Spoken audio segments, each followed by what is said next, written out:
Olá, pessoal. Hoje a gente vai ver a nossa segunda aula de primeiros socorros, tá? Vamos dar início. Hoje a gente vai ver sobre emergências respiratórias, certo? E aí, primeiramente, antes de começar falar sobre as emergências respiratórias propriamente ditas, eu gostaria de lembrar a vocês como que é, né, o nosso sistema respiratório, certo? De que ele é composto, por onde passa o oxigênio, a respiração, onde é que existe a troca gasosa, tá?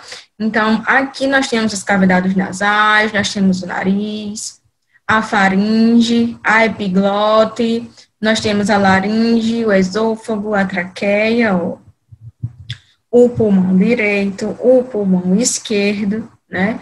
A caixa torácica, que envolve o pulmão. Nós temos os brônquios, os bronquíolos e os alvéolos, né? Então, os brônquios são esses mais grossos, né? E aí, esses mais fininhos são os bronquíolos, e na ponta de cada bronquíolo nós vamos ter os alvéolos, como tem aqui, ó, bronquíolos, e na ponta os alvéolos, que é justamente nos alvéolos que vai existir a troca gasosa, tá? E aí a gente vê aqui, olha, como que é por dentro, né, o brônquio, veja que ele é bem mais, ele tem um porte maior, né, e aqui nós temos já um bronquíolo e aqui nós temos um brônquio, tá, que é onde vai ocorrer, como já falei, as trocas gasosas. Aí nós vamos ter agora, eu trouxe para vocês darem uma olhada o que a gente vai estudar hoje, tá, que seria... A gente vai falar sobre asma, DPOC, insuficiência respiratória, asfixia, a alvácie e a crise convulsiva. Então, começando com a asma ela é caracterizada por um estreitamento reversível das vias aéreas decorrente de broncoespasmo. Aqui a gente vai ver mais na frente o que significa esse broncoespasmo.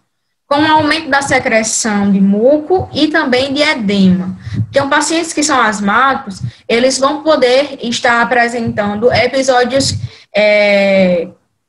de asma, né, relacionado a estresse emocional, ou até mesmo agentes farmacológicos.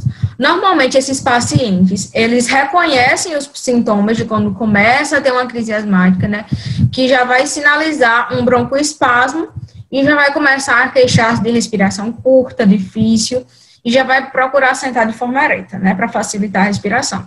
Então, fatores que podem estar precipitando, desencadeando essas crises, então, tensão emocional, exercícios físicos, ar frio, infecções respiratórias, poluentes do ar, o ácido acetilsalicílico, que é o AS, né, agentes alergênicos, tudo isso pode estar causando, como a gente sabe, como a gente está vendo agora, né, uma crise de asma, tá? Então, a asma, ela é justamente um processo onde os bronquíolos, eles vão entrar em contato com substâncias irritantes, como a gente acabou de escutar, de ver, e aí eles vão se contrair, tá? Por isso, broncoespasmo, tá? Os bronquíolos, eles vão se contrair, fechando, né, para evitar que algum tipo de substância entre, tá? Por isso, quando a pessoa que está com uma crise de asma tenta respirar, tem um chiado, né, um sibilo, digamos, vamos assim falar. Porque o bronquíolo, ele tá fechadinho, né, ou quase fechado, então o ar fica muito mais difícil de sair. E aí isso pode acontecer, na verdade, acontece por um processo alérgico, né? Aí, depende somente da substância que vai estar envolvida, tá? Porque quando os bronquíolos, eles fecham, para evitar que a substância entre, vão para lá, por exemplo, glóbulos brancos, né? E aí isso ajuda a acontecer também o broncoespasmo. Então, essas crises asmáticas, elas tanto podem acontecer por um fator genético, né? Por exemplo, quem já tem o pai que tem algum processo alérgico, ou é asmático, ou o pai e a mãe é asmático, ou tem já processos alérgicos, tem uma facilidade maior de desenvolver a asma, né?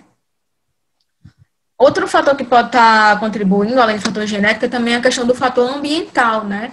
Então, a alergia a determinadas coisas, como, por exemplo, perfumes, pelo de gato, pelo de cachorro, poeira. Então, tudo isso pode estar desencadeando o processo alérgico que levará também ao processo de crise asmática.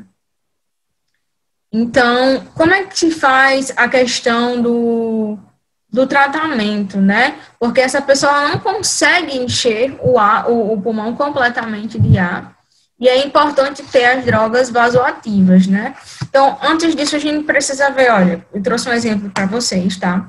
E aí vocês podem estar observando que uma pessoa saudável, né, possui os bronquíolos de forma bem mais aberta, né?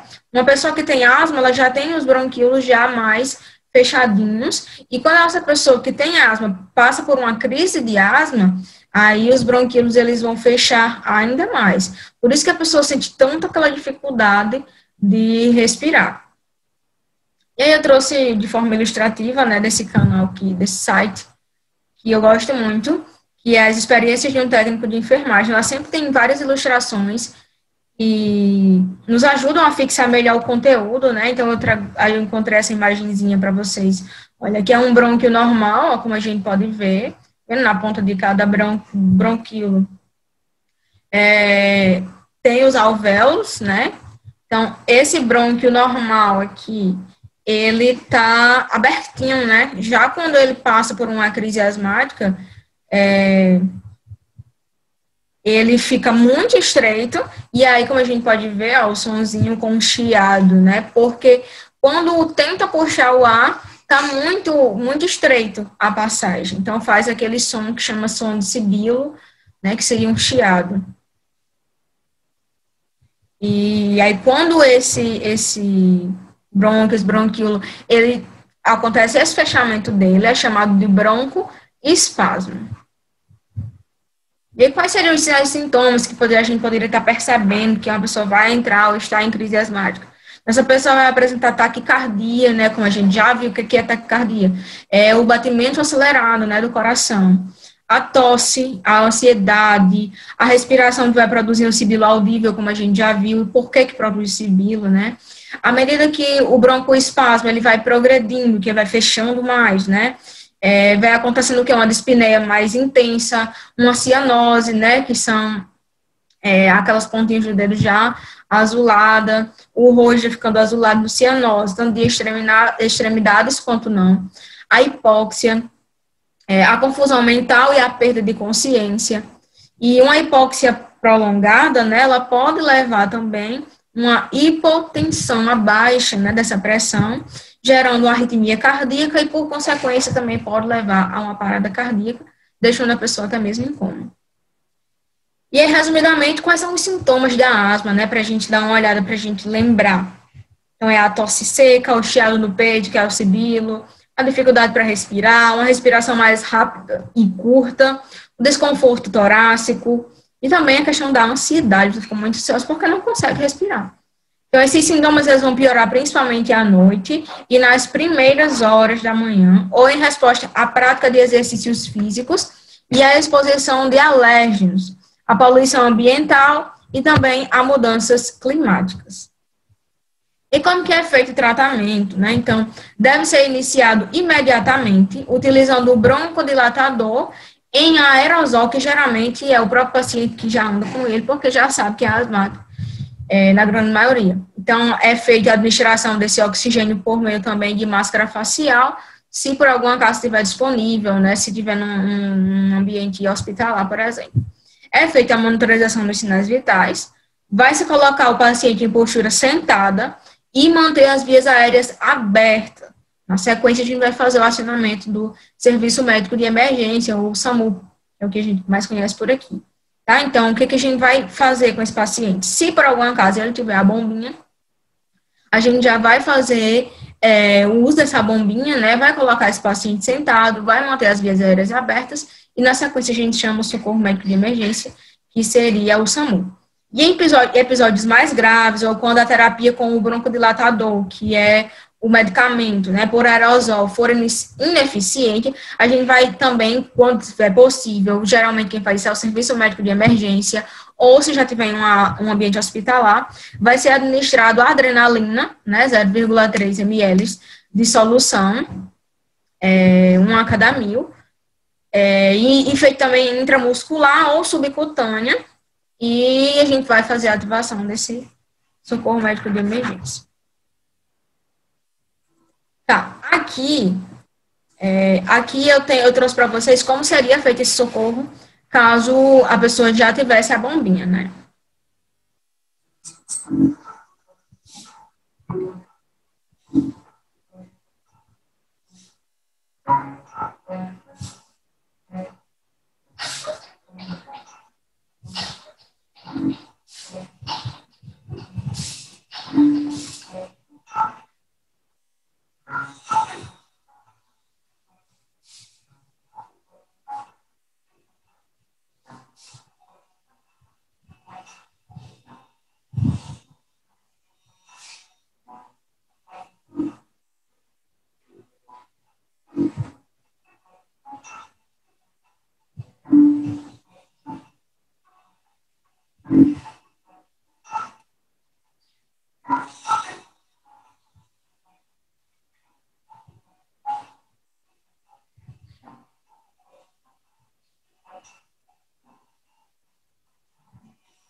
E a gente concluiu o asma e a gente vai entrar agora em DPOC, né?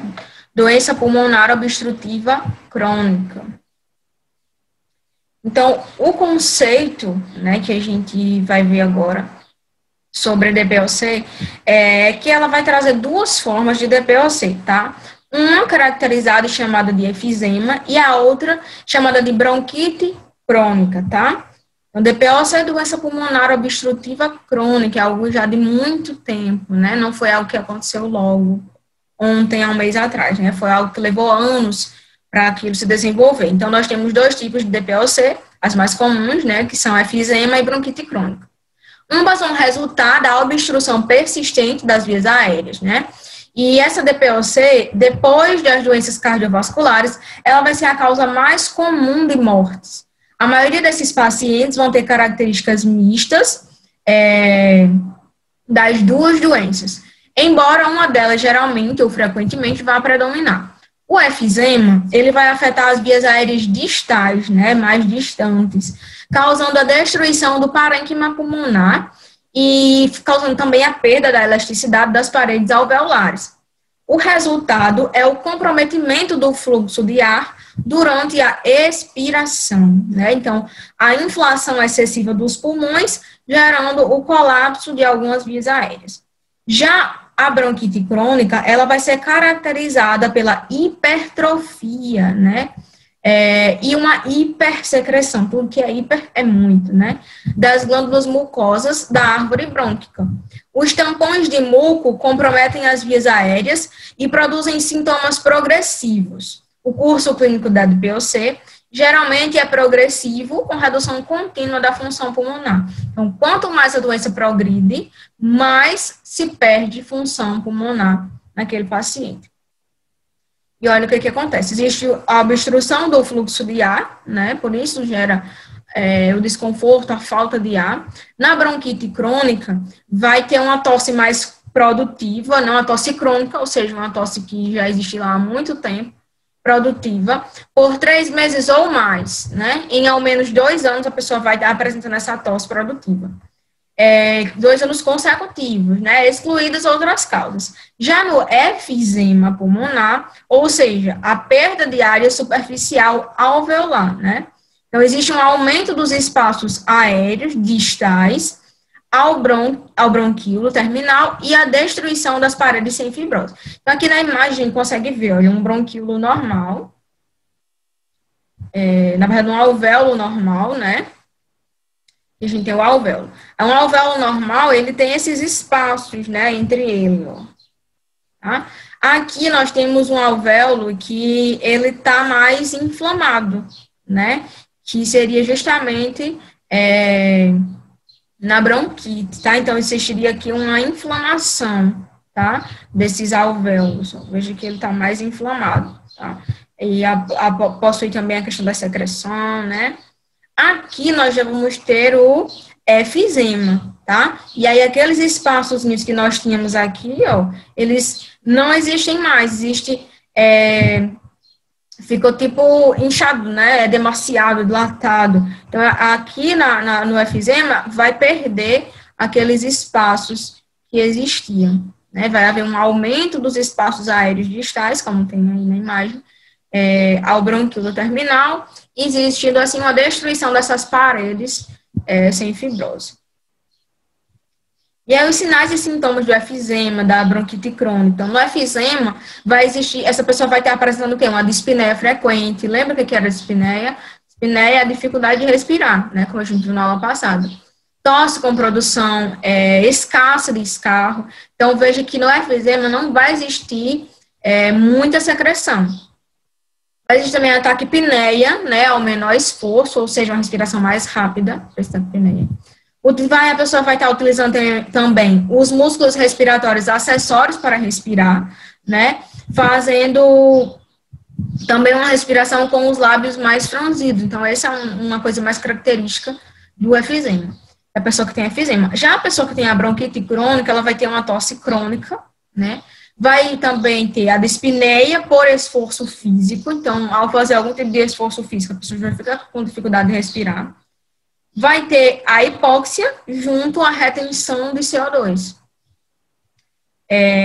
Então, esses pacientes que têm DPOC grave, eles vão ter um aumento acentuado da resistência vascular pulmonar, que vai acarretar na insuficiência também cardíaca, né?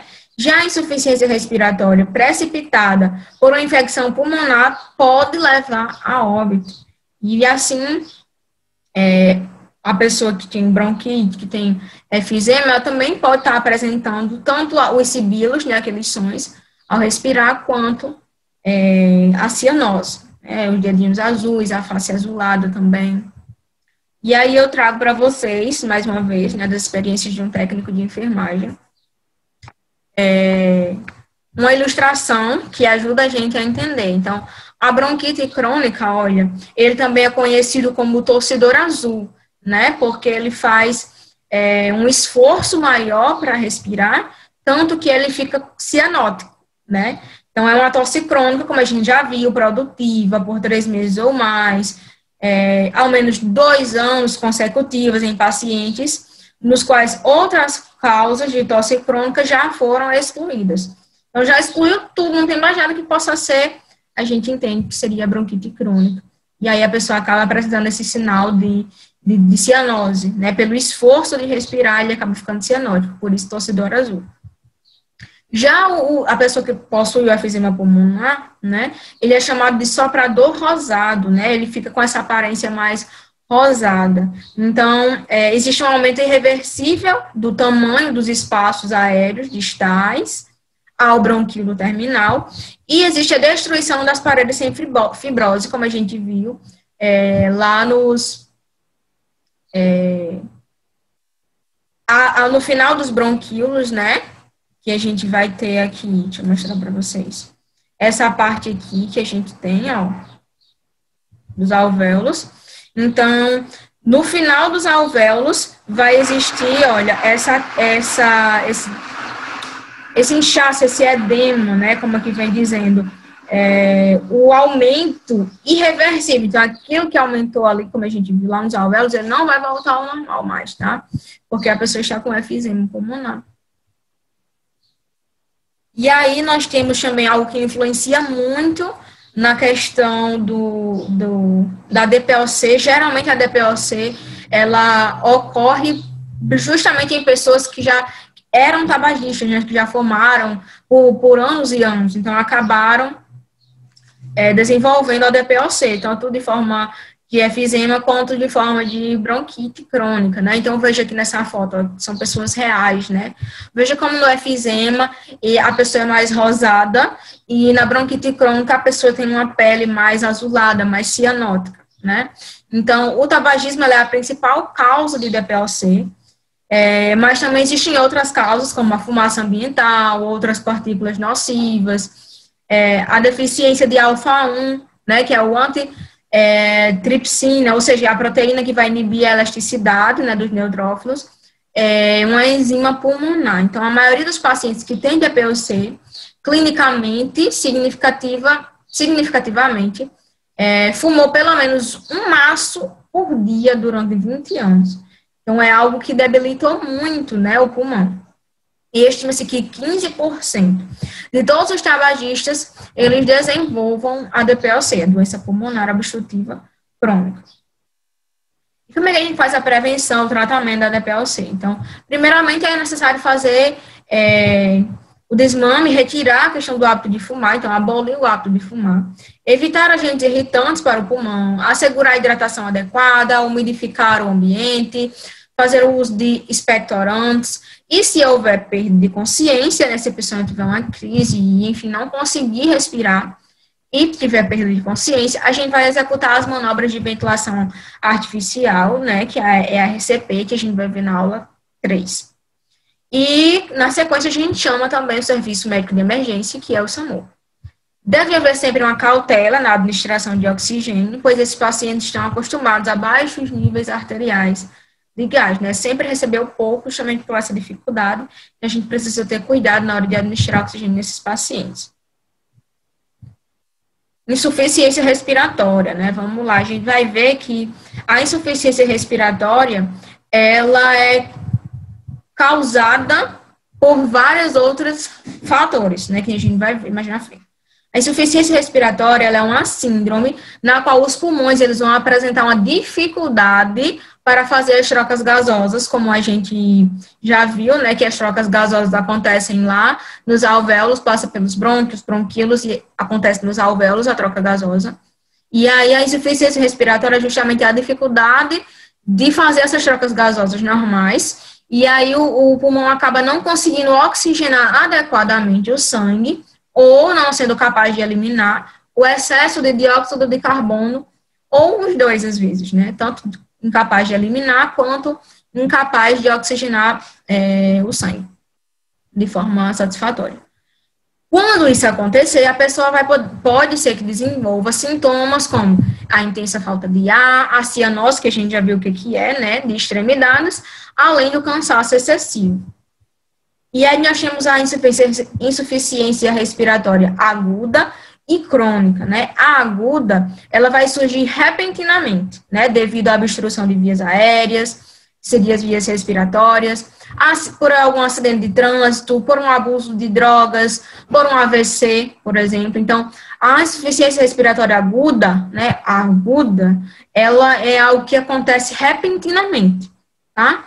Já a insuficiência respiratória crônica, ela vai surgir ao longo do tempo, né? Devido a outras doenças crônicas, como, por exemplo, a DPOC, que foi o que eu acabei de falar, que a insuficiência respiratória, ela também pode ocorrer devido a outras doenças, né, como a DPOC, que a gente acabou de ver, impedindo a realização de atividades diárias, como subir escadas, sem sentir falta de ar. Então, como a gente viu na DPOC, sempre que a pessoa que tem, geralmente a bronquite crônica, ela faz algum tipo de esforço respiratório, ela acaba sentindo a dificuldade de respirar. Então, geralmente isso acontece trazendo também junto a insuficiência respiratória crônica, né, porque não foi algo que aconteceu ontem, há um mês atrás, foi algo que já vem acontecendo durante muitos anos. E os principais sintomas seriam a sensação de falta de ar, tendo pele, lábios e unhas de coloração azulada, que seria a cianose, uma respiração mais rápida, uma confusão mental, dependendo da dificuldade da insuficiência respiratória, se já passou muito tempo, o cansaço excessivo junto com a sonolência e os batimentos cardíacos vão estar mais irregulares. E aí esses sintomas, eles podem ir surgindo lentamente, no caso da insuficiência respiratória crônica, ou aparecer de forma mais intensa, mais rápida, de um momento para o outro, caso se trate de uma insuficiência respiratória aguda, como a gente já viu. Aqui, eu vou trazer para vocês na sequência, um vídeo de como a gente poderia estar ajudando uma pessoa que está com uma sensação de falta de ar, que está com uma insuficiência respiratória.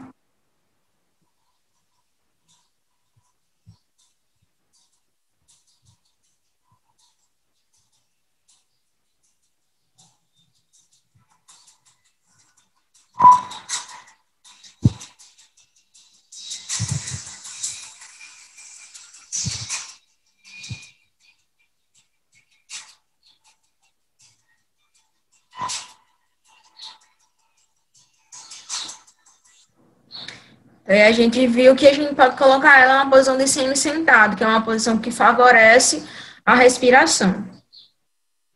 O diagnóstico ele pode ser feito de forma clínica, com um clínico geral, ou um pneumologista, ou até mesmo um cardiologista. A avaliação desses sinais e sintomas, né, que a pessoa vai estar sentindo, junto com o histórico da pessoa, né, se já teve outras crises, se já teve outros tipos de doenças que podem estar influenciando nessa doença atual. Exames de sangue para avaliar a quantidade de oxigênio e dióxido de carbono. Um raio-x de tórax para fazer a identificação, né, se existe algum problema pulmonar que possa estar causando algum tipo de alteração e gerando essa insuficiência respiratória. O tratamento da insuficiência respiratória aguda, geralmente, né, para fazer o tratamento da insuficiência respiratória aguda, é preciso receber remédios broncodilatadores, né? Então, que façam a dilatação, né? Já que existiu provavelmente um broncoespasmo, né? Que fechou o brônquio e o bronquíolo, vai ter medicamentos que vão fazer a dilatação desse brônquio e desse bronquíolo para melhorar a respiração, né? Isso geralmente é feito diretamente na veia, para ser algo mais rápido, como geralmente é utilizado a carbocisteína ou a acebrofilina, tá? E recebe também o oxigênio por via de máscara. Já na insuficiência respiratória crônica, deve ser tratada diariamente com remédios para tratar o problema de base, que pode ser, por exemplo, como a gente já viu, a DPOC, né? E aí deve-se evitar o surgimento de sintomas mais na frente, né? Já que está fazendo esse tratamento diariamente. E esses sintomas que a gente poderia estar evitando seria a falta de ar intensa, que vai colocar a vida desse paciente em risco. A gente vai ver asfixia. Então, o que seria o conceito de asfixia, né? Asfixia é um estado de oxigenação insuficiente, onde há um acúmulo do dióxido de carbono, ou seja, de CO2, né? No sangue e nos tecidos. Vai acarretar uma parada cardiorrespiratória, que seria fatal, lógico, se não for tratada logo, né, de imediato. Essa asfixia é um sinal secundário a uma causa primária, por exemplo, a aspiração de um objeto, de um líquido, de uma reação alérgica, até mesmo de um gás tóxico, pode estar gerando a asfixia.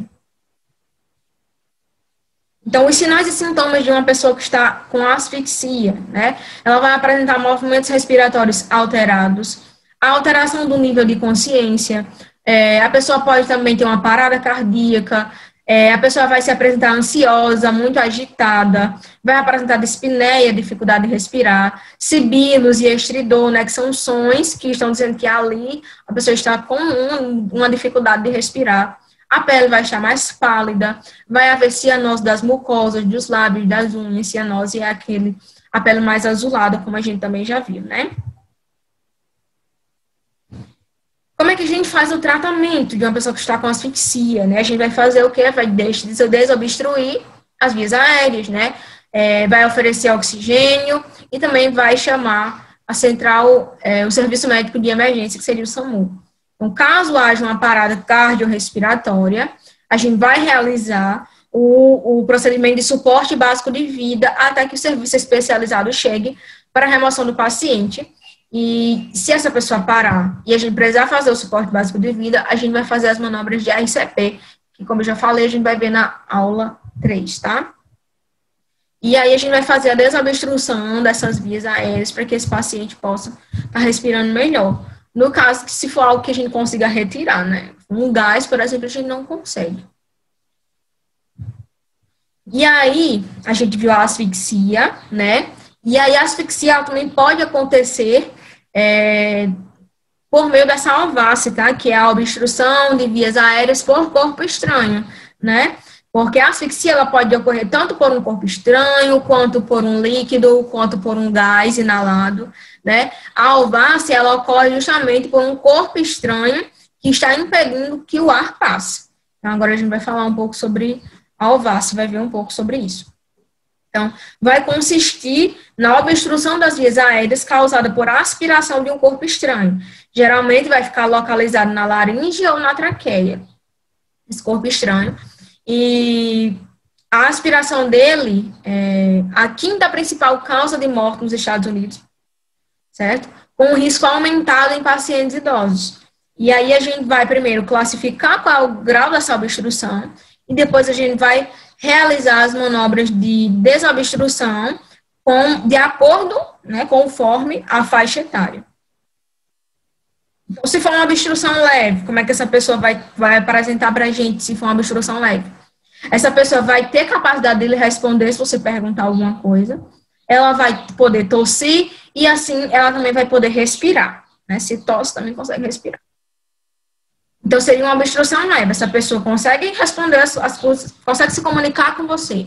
Ela consegue tossir, ela consegue respirar ainda, então é uma obstrução leve. Então, a pessoa vai estar apresentando o quê? Uma tosse fraca, sem produção, né, improdutiva, um chiado alto durante a inalação, uma dificuldade durante a respiração, e geralmente essa pessoa vai estar com as mãos agarradas, né, no pescoço, né, agarrando a garganta. E já vai estar apresentando uma leve cianose, né? As extremidades geralmente azuladas. Se for uma obstrução severa, essa vítima ainda pode estar consciente, mas ela também já pode estar inconsciente, né? Já desmaiada. Ela não vai conseguir respirar de jeito nenhum, ou vai apresentar apenas ruídos durante a respiração, com uma tosse que não produz som, uma tosse silenciosa. Essa pessoa não vai conseguir falar, não vai conseguir gemer, não vai conseguir tossir, não vai conseguir gritar. Então, veja como é diferente da outra, né? Vai existir a ausência de sons respiratórios, a gente não vai conseguir escutar nada. Vai existir o uso intenso dos músculos necessários para a respiração, né? Narinas vão estar dilatadas, o pescoço e os músculos faciais vão estar contraídos. Essa pessoa vai estar com uma inquietação, uma ansiedade, uma confusão progressiva. E vai existir uma ausência de resposta, né? Essa pessoa não vai conseguir se comunicar com você. O que pode estar causando essa alváce, né? Essa obstrução de vias aéreas por corpo estranho? Então, um corpo estranho pode estar bloqueando o nariz, o fundo da boca, ou a área ao redor da laringe. A língua, ela é geralmente a maior responsável por esse tipo de obstrução em vítimas inconscientes. Essa questão do nariz, geralmente as crianças menores, elas gostam de colocar o feijão, né, o feijãozinho verde ou qualquer feijão, enfim, no nariz, né, e aí pode acontecer de existir uma alváce, né, e precisar fazer as manobras.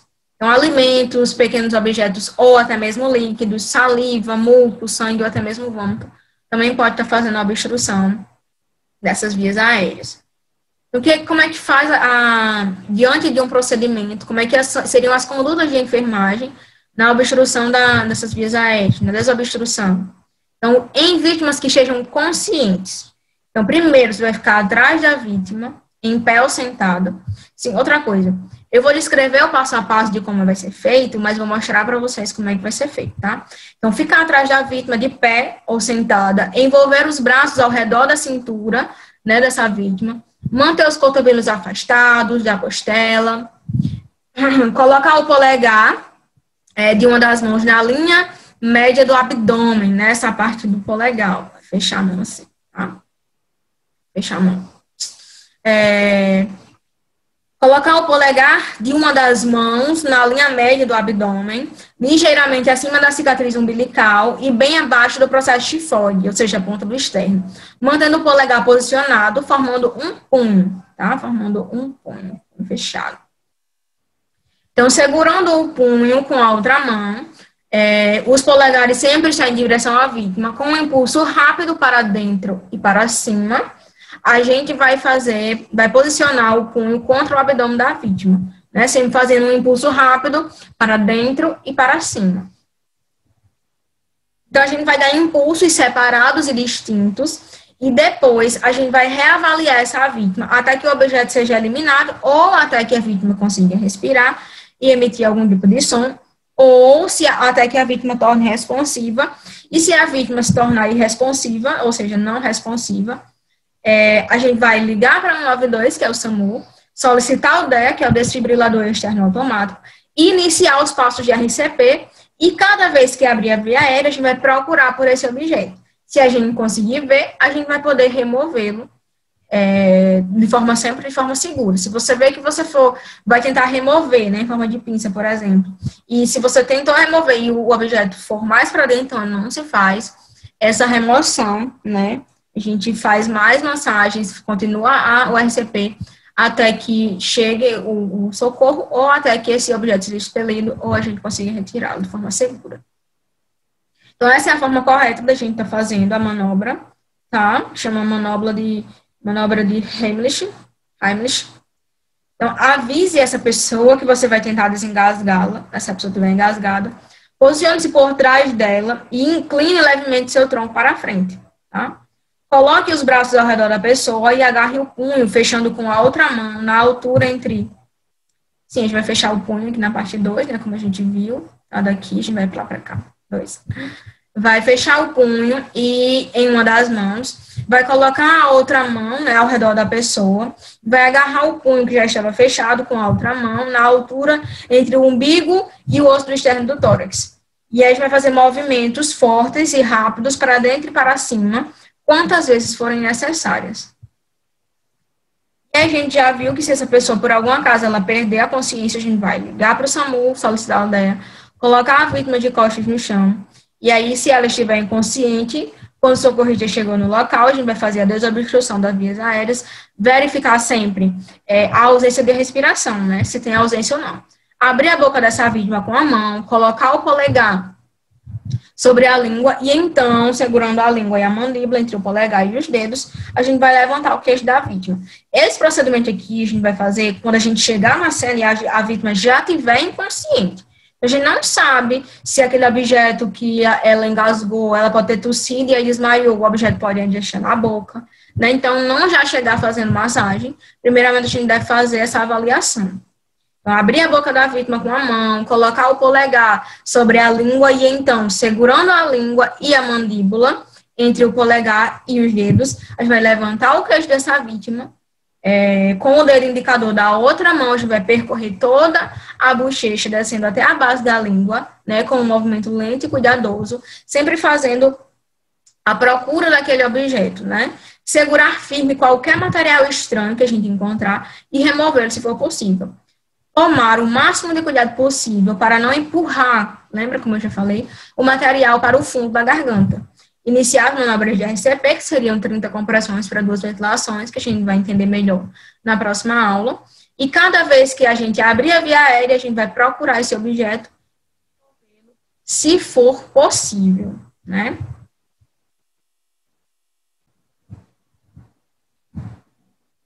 E aí, se a vítima ela for obesa ou se ela estiver grávida, a gente também tem que ter um cuidado diferenciado ao fazer a manobra de Heimlich, tá? Então, primeiro, a gente vai ficar em pé atrás dessa vítima com os braços sobre as axilas, envolvendo o tórax da vítima com os braços, como a gente fez na outra imagem. Posicionar o punho de lado, né, pelo lado do polegar, no meio do osso do peito, como a gente já viu. Segurar o punho firmemente com a outra mão e fazer os impulsos de maneira brusca, somente para trás, tá? Aí a diferença, tá? De maneira brusca, somente para trás. E a gente vai repetir até que o objeto seja expelido ou até que a vítima fique inconsciente, tá? Então, qual a diferença de uma pessoa normal, não normal, mas de um peso mais baixo e que não esteja grávida, para uma pessoa que é obesa, né, tem um peso maior, um porte físico maior, e também se ela estiver grávida, a gente não vai poder fazer aqueles movimentos de para dentro ir para cima, né? A gente vai apenas fazer impulsos para trás, tá? E a gente vai repetir isso até que o objeto seja expelido ou que a pessoa perca a consciência. Se a vítima estiver, ou se ela ficar inconsciente, a gente vai colocar ela de costas no chão, se ajoelhar do lado dela para iniciar as manobras de RCP, com a relação de 30 compressões para 2 ventilações, que a gente, como eu já falei, a gente vai entender melhor isso na aula 3. Se a vítima for uma criança de 1 a 8 anos, tá? Então, a gente vai ficar atrás dessa vítima, tanto em pé quanto sentada, né? Envolver os braços ao redor da cintura, como a gente já viu, né? Envolve os braços ao redor da cintura, vai colocar os cotovelos afastados das costelas, vai colocar a mão em forma de punho com o polegar na linha média do abdômen, ligeiramente acima da cicatriz umbilical, bem abaixo do processo tifóide. E vai manter o polegar posicionado, né, formando um punho. Vai segurar o punho com a outra mão, vai fazer impulsos para dentro e para cima, e vai pressionar o pulso contra o abdômen da vítima. A diferença para a criança é que você pode fazer sentado, e inclusive você pode, dependendo do tamanho da criança, pode botar ele sentadinho, escanchado na perna também, pode ficar ajoelhado por trás da criança por causa do tamanho, mas a manobra em si é a mesma de um adulto que tem um porte físico menor. Então, dar impulsos separados e distintos, depois reavaliar até que esse objeto tenha sido expelido, ou que a vítima consiga respirar, ou que sejam emitidos sons, ou a vítima se torne responsiva. Né? Se a vítima se tornar irresponsiva, ou não responsiva, a gente vai ligar para o 92, solicitar o DEA, né, iniciar os passos de RCP, e cada vez que abrir a via aérea, a gente vai procurar por esse objeto. Pode ser que esse objeto já tenha sido expelido, né? E se tiver visível, a gente remove. Essa aqui é a forma correta, né, de se fazer a manobra numa criança, né? Veja que a gente pode ficar ajoelhado por trás da vítima, mas a gente também vai poder colocar, dependendo do tamanho, né, escanchadinha, né, no nosso joelho, na nossa perna, a gente vai ver. E da mesma forma, fazendo com um punho fechado, né, impulsionando para dentro e para cima. Olha como é que a gente faz a manobra nos bebês, tá? Diferente, tá? Então, no bebê, ou seja, abaixo de 1 ano. Então, apoiar o bebê no braço, veja como é que a mulher apoia, tá? Com a cabeça mais baixa do que o corpo. Tendo o cuidado de manter a boca do bebê sempre aberta. A gente vai aplicar batidas com o calcanhar, ou seja, com essa parte daqui da mão, ó, tá? Nas costas do bebê, na região entre as escápulas. Virar o bebê com a barriga para cima, manter a inclinação original e a boca aberta. Iniciar 5 compressões no osso do peito da criança, logo abaixo da linha imaginária traçada entre os mamilos. Repita esse ciclo até que o bebê expila o objeto. Então, a gente começa fazendo essa manobra aí dessa forma, com o bebê com a cabeça para baixo, né, mais baixo do que o corpo, deixando sempre a boca do bebê aberta. E aí, depois de fazer essas 5 batidas, né, com o calcanhar da mão, essa palmazinha da mão, essa parte aqui, a parte hipotenal da mão, a gente vai revirar esse bebê e fazer as compressões, né, como ele é muito pequenininho, a gente faz com 2 dedos, a gente vai fazer 5 compressões no peito da criança, mantendo sempre esse ciclo, tá? Das batidas com a parte hipotenal da mão, vira, faz as 5 compressões, vira de novo, as batidas, vira a compressão, e assim, é um ciclo que vai se repetindo até que o bebê possa expelir ou até que ele fique irresponsivo e a gente precisa fazer as manobras de RCP também. Se o bebê estiver ou ficar inconsciente, como eu acabei de falar, a gente vai fazer a hiperextensão da cabeça para desobstruir a via aérea, iniciar os passos de RCP e cada vez que abrir a via aérea, a gente vai procurar por esse objeto para remover, se ele estiver visível. Se depois de 5 ciclos daquele que a gente estava fazendo, entre bater entre as escápulas com a parte hipotenal da mão e fazer as compressões, se aqui a gente fizer esse ciclo 5 vezes, depois disso a gente precisa ligar para o 92, reiniciar a RCP, tá? Até que esse lactente comece a se mexer, ou até que os profissionais de saúde, né, do SAMU cheguem e assumam a situação. Aí aqui, a sequência eu vou trazer para vocês como é que faz a manobra de Heimlich em crianças, né, bebês, adultos, tá, obesos, a gente vai ver tudo isso na sequência.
Aí a gente viu a parte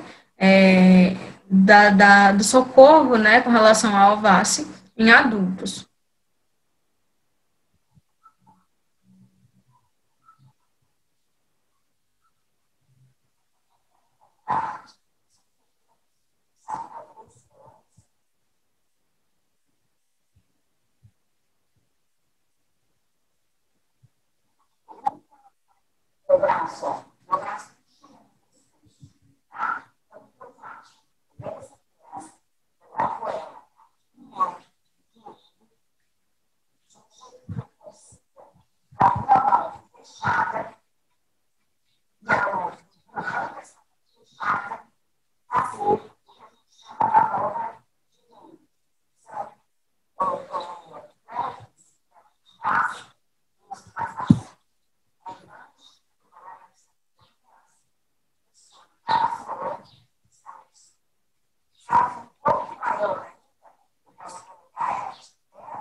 Aí, como ela falou, é sempre bom relembrar que essa manobra que ela está fazendo é para crianças acima de 1 ano, como eu tinha falado, né?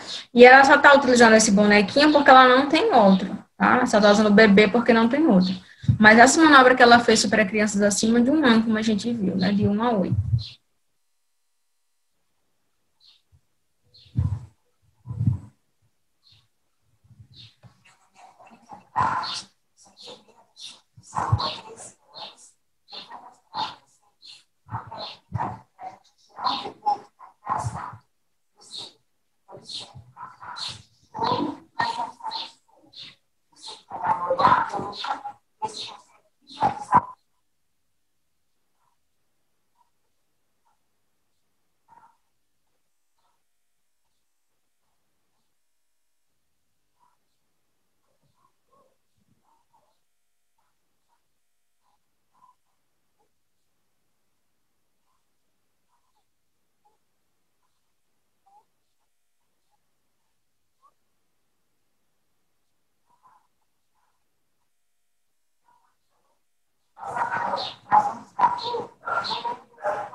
Então, ali a gente concluiu, né, vendo como é que a gente faz num bebezinho, né, a questão da desobstrução das vias aéreas. E por último, a gente vai ver agora sobre crises convulsivas, né? As crises convulsivas, ela, ou simplesmente convulsão, é a perda súbita da consciência, acompanhada de contrações bruscas e involuntárias, tá? Essa pessoa vai apresentar o quê? Uma expressão facial agressiva, os olhos vão estar virados para cima, vai ter saliva abundante, né? Por que vai ter saliva abundante? Porque está existindo uma um espasmo muscular, né? Um espasmo muscular, e como a gente sabe, existem muitos músculos, né? No nosso sistema respiratório, e aí vai estar fechadinho. Então, a pessoa não vai conseguir deglutir, certo? Por isso uma salivação abundante, porque como a pessoa não vai conseguir dar o goto, que nem o povo fala, né? Fazer a deglutição, então a saliva vai ter que sair, né? Então, por isso uma salivação abundante. Então, uma queda abrupta dessa vítima ocorre a contorção ou a contração de uma parte do corpo, ou também pode acontecer do corpo todo, que é o que geralmente acontece. Em alguns casos, existe o vômito e a vítima pode evacuar e urinar também. O que pode causar, né, uma crise convulsiva? Pode ser uma febre muito alta, uma epilepsia, um traumatismo na cabeça e intoxicações, justamente por esse lado respiratório, né? Por isso, uma emergência respiratória. Então, a pessoa inalou algo muito tóxico, um gás muito tóxico, e acabou tendo uma crise convulsiva. Então, como é que eu vou agir? Como é que eu posso fazer para amenizar os danos dessa pessoa? Vamos ver. O doente, ao despertar, né, a pessoa que teve a crise convulsiva, ao despertar, a pessoa não vai se lembrar de nada do que aconteceu durante a crise e vai sentir-se muito cansado, indisposto, sonolento. E aí eu trago agora para vocês verem um pouquinho sobre como que seria essa convulsão e como é que a gente lida com uma situação como essa.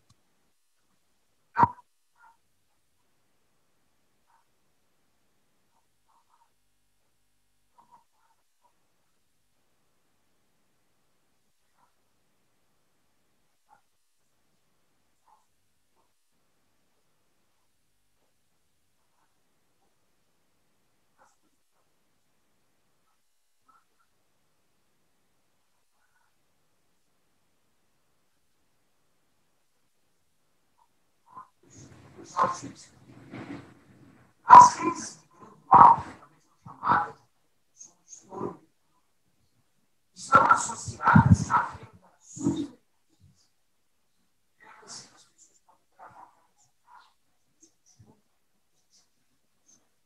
Logo em seguida, começam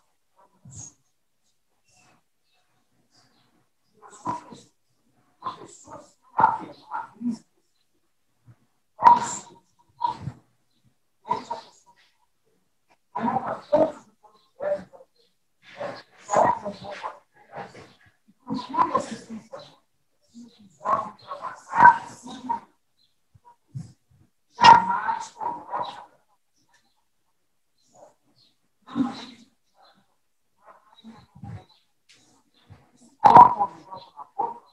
pode sobrar os dedos. Cuidar para outra língua. Cuidar assim ajuda a indivíduo a ver.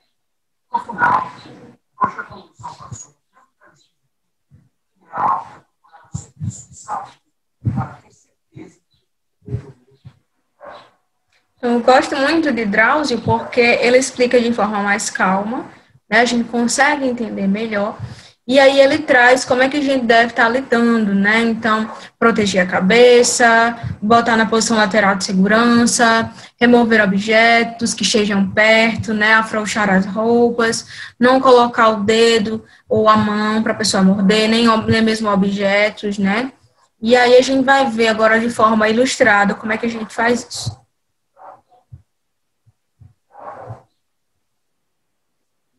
você vai aprender a pensar. Eu sou uma das mais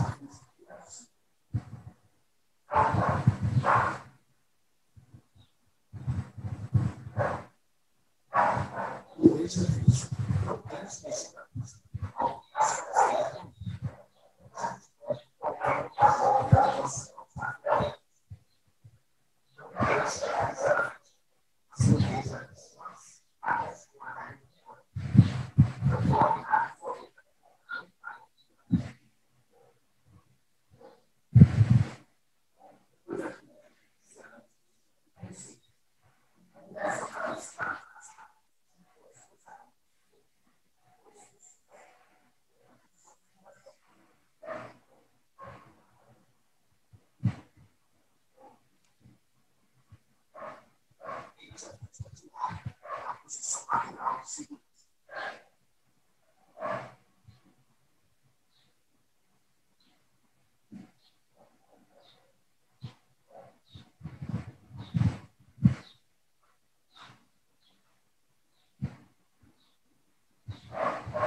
Aí ele faz só um resumo no final do vídeo, né? Não mova a vítima, mova os objetos que estiverem próximos a ela, proteja sempre a cabeça da vítima e depois da crise, monitore a respiração, coloque em posição lateral de segurança e chame o serviço médico de emergência, que é o SAMU. E aí, enfim, a gente termina a nossa aula, né? E aí eu queria lembrar para vocês que na sequência a gente vai ter